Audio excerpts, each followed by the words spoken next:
Hey everybody, welcome back. My name is Elise, and this is 10 to Life, where we talk all things true crime. I just get here on my pink couch, get comfy, we have a conversation like friends, and talk all things true crime. Today I'm extra comfy, and I'm actually wearing my Crime Shows and Comfy Clothes sweatshirt, which is a piece of 10 to Life merch. I'll actually put the link in the description. It also comes in black and white, so if you want to get one of these for yourself, and they have matching joggers as well, just head to that link.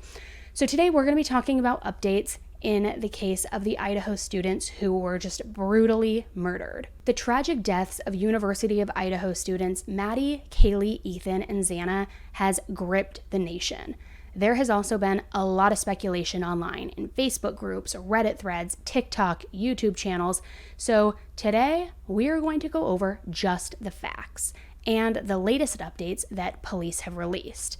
There have been new interviews with new information. There is a really odd situation with one of the reporters at one of the press conferences that we're going to get into, where there is a lot of apparently deceit happening, and I want to know what your thoughts are on that. So there's a lot for us to talk about. If you haven't heard of this case at all, this video won't have as much background information as some of my previous videos did, so be sure to pause this and go check those out first and then come back here.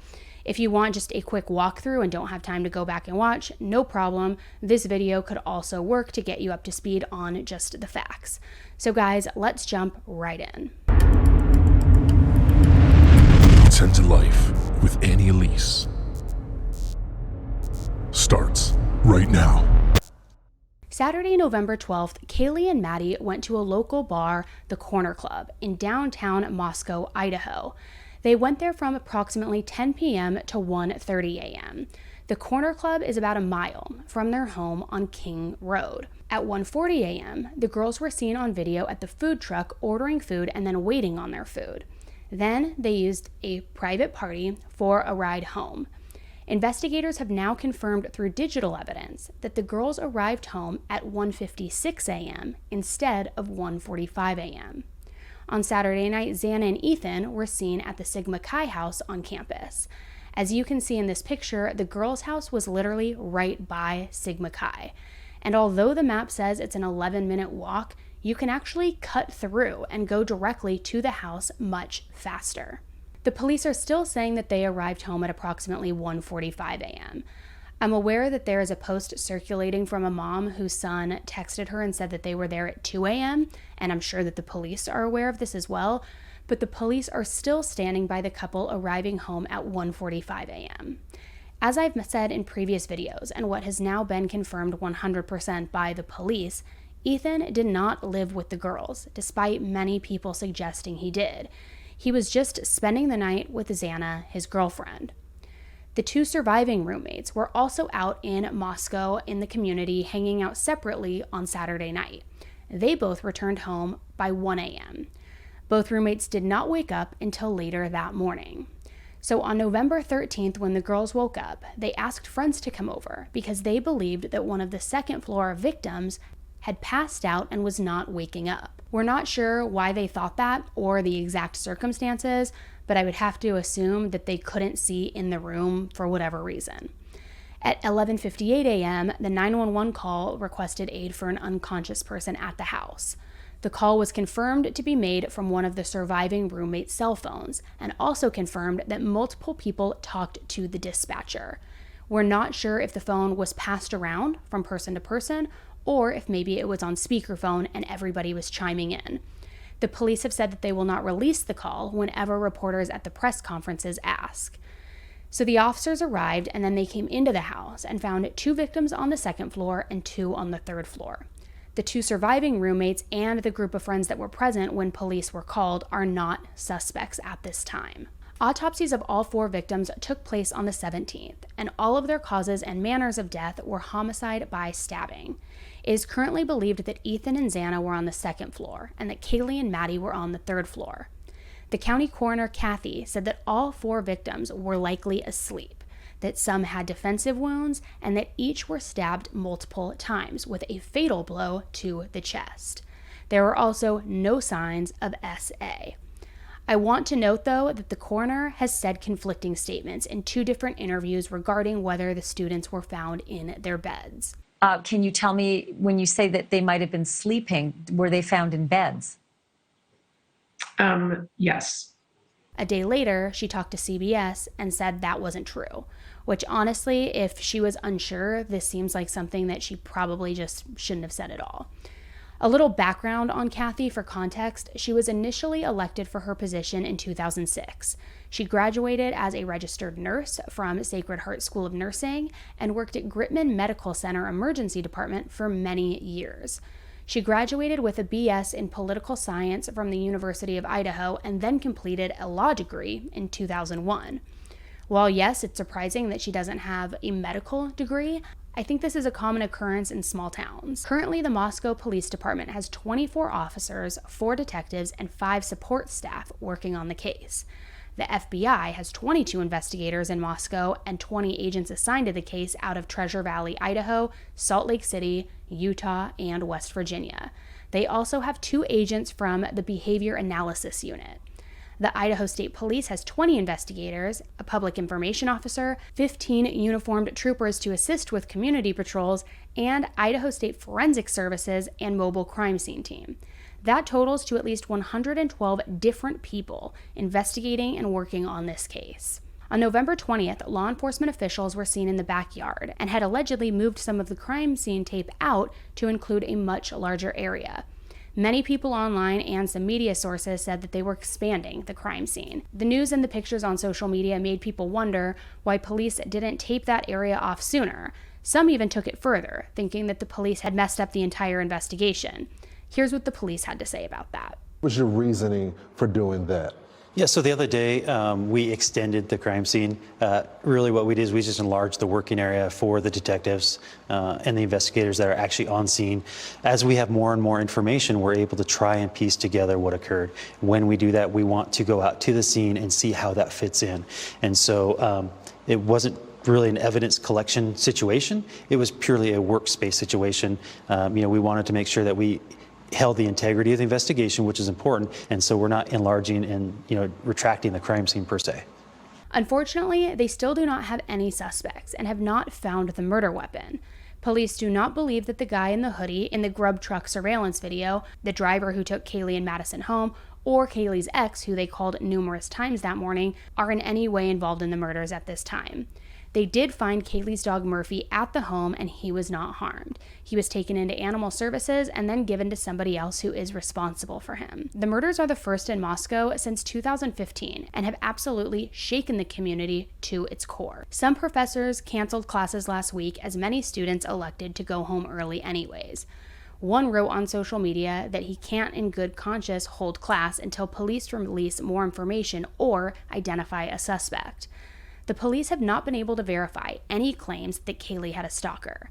The police have also said that they don't have evidence linking the stabbings in Salem, Oregon in 2021 or in Pullman, Washington in 1999. Reports of skinned dogs in the area are also not related. Any dead animal on the property was just due to wildlife activity and had nothing to do with the murders. Also, the rumors about the victims being bound and gagged are not true. Police believe that the attack was targeted, and they have not ruled out that there could possibly have been more than one person involved in the murders. Police were adamant in the last press conference that they believe they know who the target was, and they would not release that information. Police confirmed that local businesses were contacted to determine if anybody had recently purchased a fixed blade knife. I'm not exactly sure about the difference between a K-bar knife and what they are looking for, but it looks like K-bars are also fixed blade type knives. Detectives seized the contents of 3 dumpsters on Kings Road to see if they could find any evidence. The governor of Idaho directed up to $1 million in state emergency funds for the ongoing investigation. On the Moscow Police Department's website, it says that 113 pieces of physical evidence were collected and taken to the ISP crime lab. Approximately 4,000 crime scene photos were taken. They developed multiple 3D scans of the residence. That ISP forensic scientists and technicians have worked hundreds of hours on this case. Also, that over 488 digital media submissions by community members have been submitted via the FBI link. Detectives are still looking for tips and surveillance video of anything unusual on the night of November 12th into November 13th. They are also looking for any surveillance video on November 13th from 3 a.m. to 6 a.m. from either businesses or homes near West Taylor Avenue, West Palos River Drive, Highway 95 South to the 2700 block of Highway 95 South, and the Arboretum and Botanical Garden. A candlelight vigil is scheduled for November 30th at the University of Idaho in Moscow and the Boise campuses. The University of Idaho in Moscow will have different learning options for the rest of the semester, whether you want to learn online or in person. They also have increased campus security, and counseling is available for all students. Now, I want to talk about this woman at the press conference, because there was a woman at the press conference on Wednesday, November 23rd, that had her hand up and kept getting ignored. We talked about it while we were streaming the press conference on here. I'm sure if you watched it elsewhere, you also saw it. Her hand was going up. It was right in the line of vision from one of the cameras several times, and she just wasn't getting called on. And it was so obvious how much she was trying to get called on that it was actually a little bit comical in a sense, because she just continued to be ignored, yet her hand took up almost the entire frame of the camera. When she finally was called on, she said that she was Destiny Martin from LC Pathfinder, but it turns out that that was a lie. On Facebook, Pathfinder News stated that nobody from their staff was at the press conference, and that Destiny Martin is not affiliated with them, and apologized for any confusion. Her real name definitely isn't Destiny Martin, and I'm not sure if her identity is actually known. But how weird is that? How did she even get in there? Why did she lie about what press outlet she was with? Why was she so adamant to ask a question? It's just very bizarre. Maybe I'm just in the dark here, and I don't know that people impersonating reporters is actually a thing, but seriously, what's going on here? Who is this woman, and what was she trying to do? So much so that this actual outlet that she claimed to be with put out a public statement saying, we have no idea who she is. She's not affiliated with us. We're stumped as well. In a recent interview, Kaylee's dad, Steve, stated that the police let him know that they wouldn't be updating him as much as they previously had done moving forward. He said that the last time that he got an update was the Wednesday before Thanksgiving, that they pretty much told him that they couldn't tell him too much. And her dad was a little frustrated because he said that he has been trustworthy and has kept his lips sealed on a lot of information the police has told him. So Steve and his family are frustrated because they were the family that first came to speak, the first ones who helped actually narrow in the timeline, got access to Kaylee's phone, and really dug into it. They did everything they could to try and help push the investigation forward. Right now, he says he just doesn't feel right as a father, giving it up and leaving this up to other men. With that said, he did say that he was extremely grateful for everything the police had done for his family and the families of the other victims. Steve asked the police if it was okay if he shared some of the information that he found out on his own with the media, and the police asked him not to, which to me is just proof that they have much more than they are sharing with us publicly. As for now, they are patiently waiting and keeping information to themselves. Steve encouraged anybody with any video or pictures, no matter how relevant, to please do so in case something is in the background, just for anything.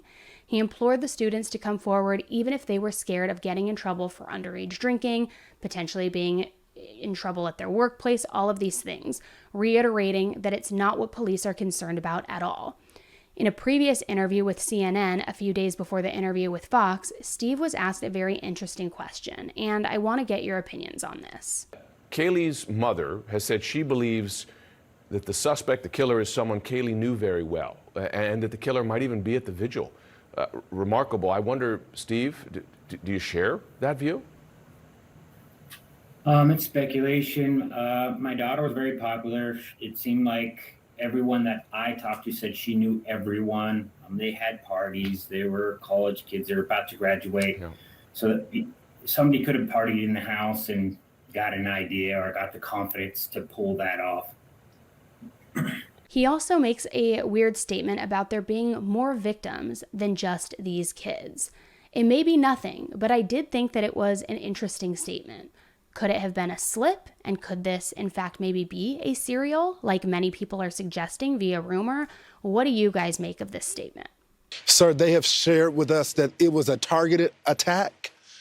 Can you give us any information about that? Have they told you who the target was or given you more insight than they have the public? I don't want to talk bad about them because these are some hardworking individuals, and I'm doomed without them.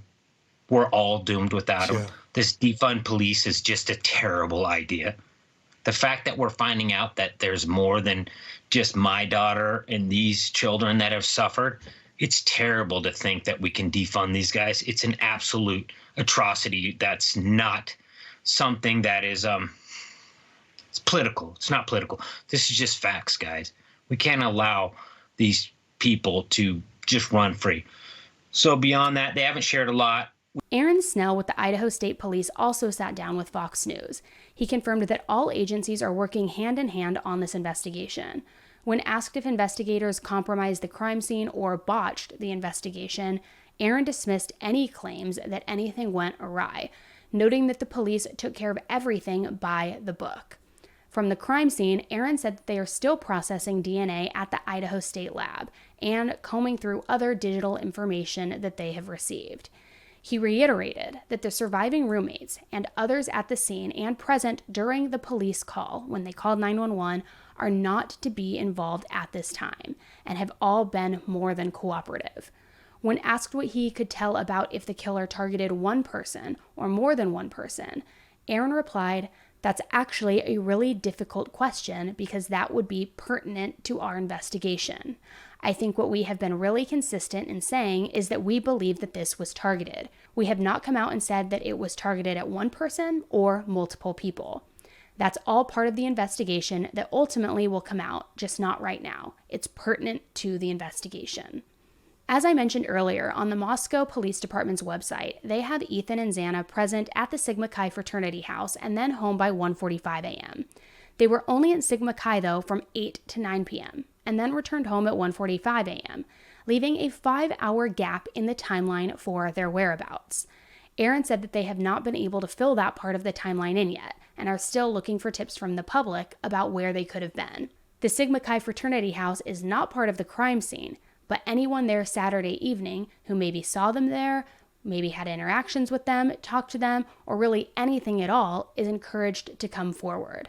And this goes back to submitting any videos or photos that you may have on your phone if you were at the party or near the party or anywhere. Even if you don't see Kaylee or Maddie or Xana or Ethan in any of your photos, and even if those photos were taken an hour outside of the timeline that's been established, send them in anyway, because you never know what clues could be hidden in that digital evidence. Maybe they'll see something that wasn't supposed to be there. Maybe they'll see something that was supposed to be there. You never know what they could find, and it'll help fill in all of the holes missing in not only the complete timeline, but Xana and Ethan's particularly. Aaron was then asked about a peeping Tom.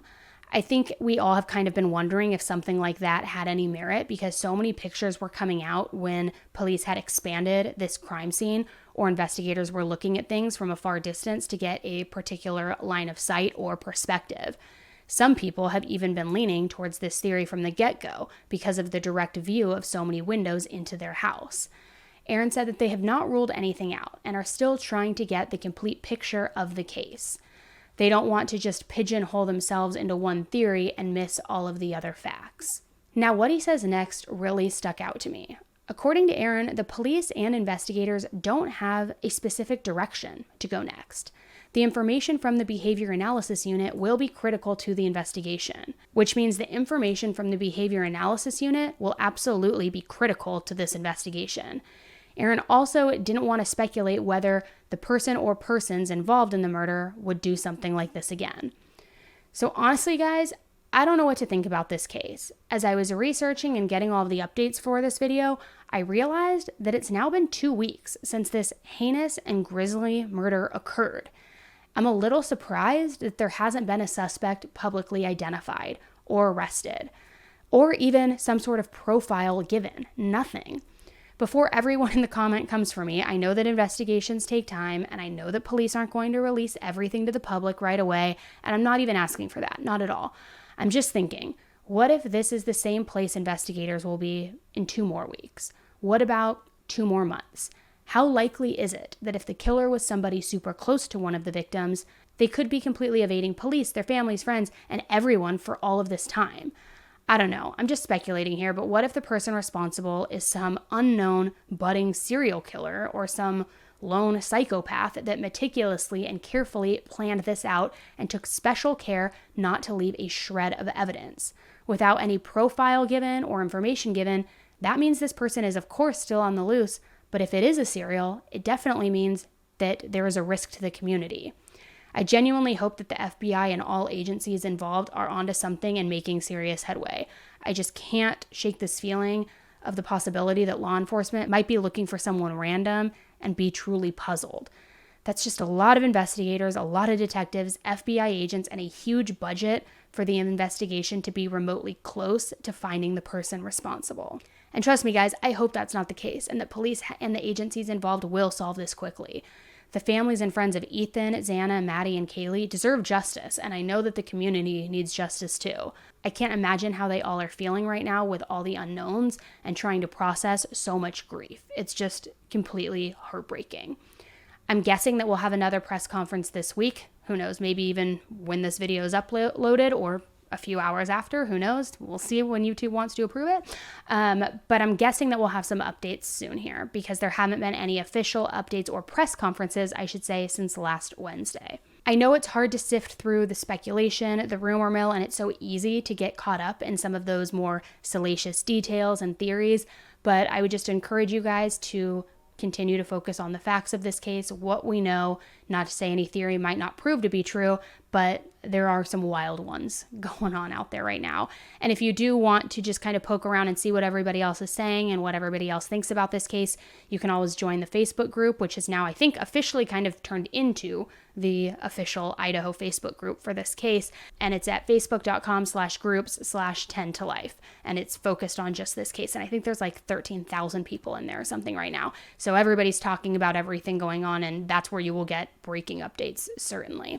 I, of course, will always jump back on here with you as well and give you big updates as we hear them and break down the case for you. But it also is quicker for me to give you just off-the-cuff updates as they happen on Instagram via my stories. So if you're not following along there, make sure you do so at @_Annie Elise so that you can get caught up if I don't have time to jump on here and do a full video for you.